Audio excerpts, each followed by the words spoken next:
Hey guys, I am Dave Rucci and welcome to my channel. So when I filmed my bass strings change video last week, I also wanted to talk about basic setup after you put on a new set of strings, which includes adjusting the truss rod, or at least looking at it, seeing if it needs adjustment, adjusting the action, the height of the strings, and adjusting the intonation, which is typically you want to do it in that order. So I didn't have enough time to talk about that though, so I wanted to make a separate video for that, and here we are. So yeah, these are things that you could do by yourself. A lot of people are intimidated with the thought of messing their guitar up and stuff like that, but it's as long as you're careful with it and you don't go too crazy with torquing your truss rod way down or breaking it or anything like that. So yeah, anyone can do this stuff. It's pretty easy. So let's get into it. Go. Bam. Okay, yeah, so all these techniques also apply to setting up an electric guitar. You gotta check for your truss rod. Check for your action and intonation. I'm just doing it on my bass this time because I have new strings. I noticed a lot of bass players like to change out, when they're putting on a whole set of new strings, they like to change out one string at a time because they don't want to have to do a major truss rod adjustment. And but in my case, I needed to change all the strings out because I needed to clean my neck and the bass was pretty dirty. So I took them all out and put a whole new set on. And as a result, I have a really high action, and I think my truss rod is out by quite a bit. So that's step one, what we're going to take care of here, adjusting the truss rod. So when you're adjusting your truss rod, you typically want to sight down the top side of your bass neck, and if you see like a little swoop in the neck, that basically means your truss rod needs to be tightened. And the truss rod adjustment is right here, this hole right here. So I'm gonna have to loosen this string a little bit and get that in there. If you have the down hump in the neck, you want to tighten the truss rod. You do quarter turns. So a quarter turn would be, if you're 90 degrees here, you just turn it like that. Quarter turn. You want to do that each time and check it. Little overhead shot of me adjusting the truss rod. I'm gonna have to loosen this middle string here. Typically you want your strings to be pretty tense, to be pretty taut. All right, so quarter turn right there. Okay, get that out. Then, so this is a little time consuming. You just got to sight down your neck again and do that hole. And you're gonna start seeing a little more straightening out of the neck. I could tell looking at this that it's still got a little swoop in it, so I'm just going to keep going at it here. So you just want to keep repeating these steps and get this out of here.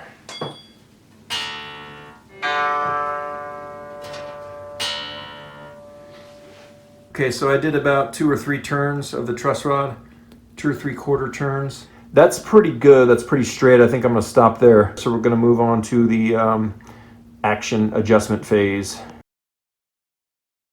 Okay, yeah, so since I adjusted that truss rod, the action on this bass already is significantly lower. So the truss rod is going to do a lot for you. I've noticed I have a little bit of string buzz on the A string, which in the 5-string bass is my middle string. So I can either loosen the truss rod a little bit, or I can adjust the saddle here, which is basically your step 2 of the setup. Right now, my strings are pretty flat with each other. The E string is a little bit higher than the big B string, and that can all be adjusted here. Typically a neck is going to have a little bit of an arch in the middle. Necks typically have that arch, so the middle of the neck is going to be higher. So I'm going to adjust this A string probably up a little on the saddle here. The way you adjust the saddle, there's these tiny little hexes in there. Those are basically Allen wrench nuts or screws. And I have a Allen wrench index here, and it's the absolute smallest Allen wrench that I have, Allen wrench hex. So this will fit if you have a typical handyman Allen wrench index. It probably will be the smallest one. Actually, it does have a reading on here. It says 1.5, so I'm guessing that's millimeters. So anyway, you just fit that in there, and if you want to drop the saddle down, which will lower your action. And you can see on my, sorry for the shaky camera here, you can see how high it is on my big B string, really high. So, and like I said, my strings are pretty flat, so typically you're gonna want the middle string a little bit higher, but it really depends on your style of bass playing. If you like slapping the E string, you might want it even a little bit, just a tiny little bit higher so you can slap it easier. But in this case, I think I'm actually lower both of these just a little bit. And then on the small string end here, I'm gonna lower that a little, and I might even raise this one. So you want to put your Allen wrench into your little screw hole here. I can illustrate it right here. Okay. All right. Gotta get the right fit. Can't seem to get it in there. Okay, it's in. Okay, so you want to loosen that. Lefty loosey. See it dropping it. And then you have to do both sides. Okay, this one here. Sometimes it's easier to just stick the Allen wrench in this way. You don't have quite the torque, but in this case it's working. So you can see how much it's dropping that. I'm still going, and it's probably gonna buzz now.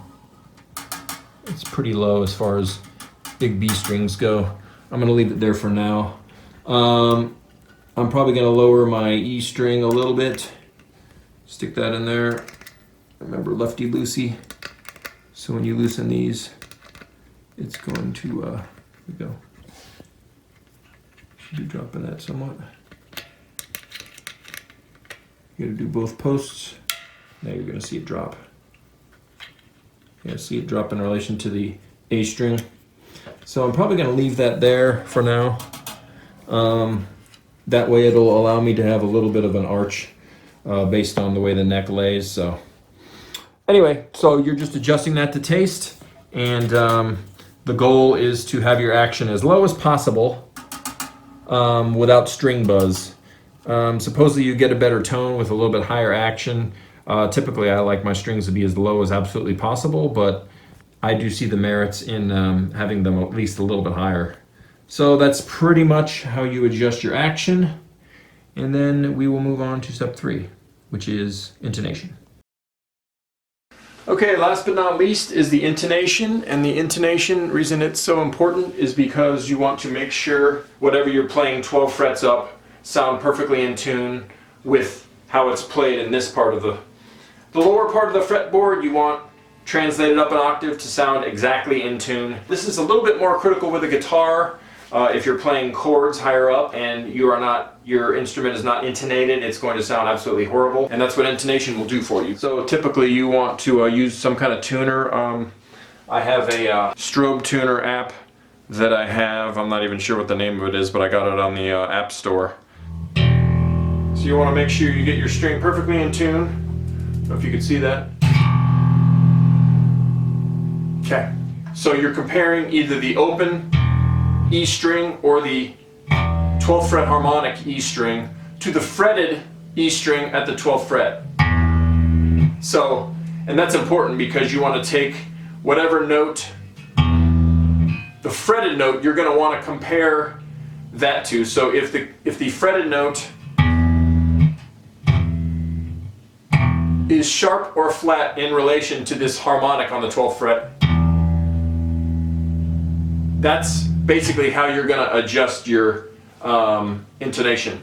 And you do that by adjusting these saddles back or forth. When you adjusted the action, you adjusted them up and down. Now you're going to adjust them back and forth. So it's essentially changing the string length. As you remember, we adjusted these posts up or down to change the action.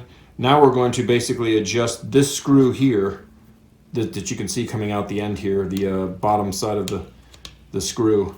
You're going to lengthen or shorten this saddle here. And the way we do that, this screw is actually mounted in the back here, right at the top here. There's a little notch there. So all these little notches at the top are the accessing these screws here with the springs on them. So you're going to tighten or loosen that.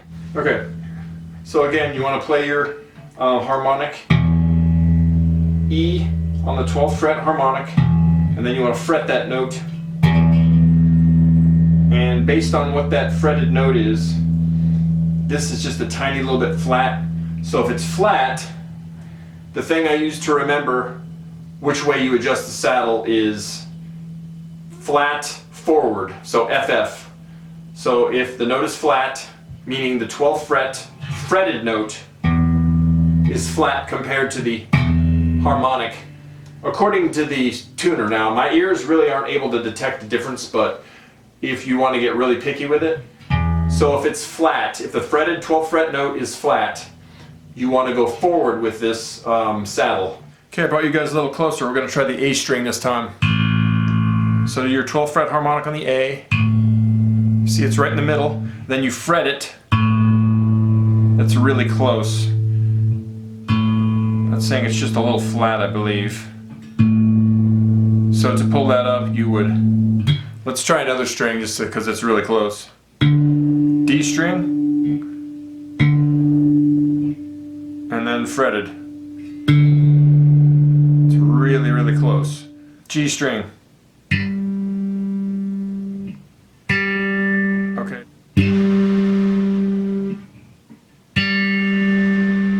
This time the fretted G string is quite a bit sharp. So like I said, if the fretted note is sharp, like this G was, you want to remember the saddle goes back.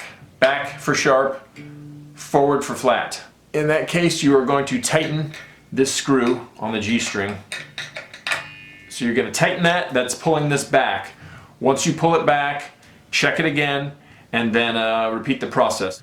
Okay, checking the G string now that we back the saddle up. Harmonic. Fretted note.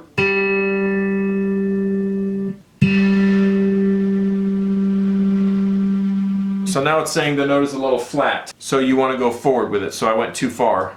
So to forward, you would loosen this screw. Just a little bit. Got to tune it back up.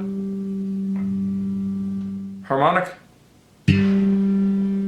Fretted.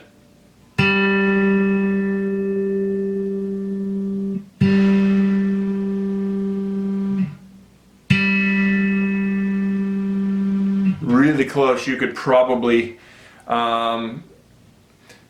go forward with it just a little bit more, but that's pretty close. That gives you guys a good idea of what to look at. Anyway, thanks for watching, guys.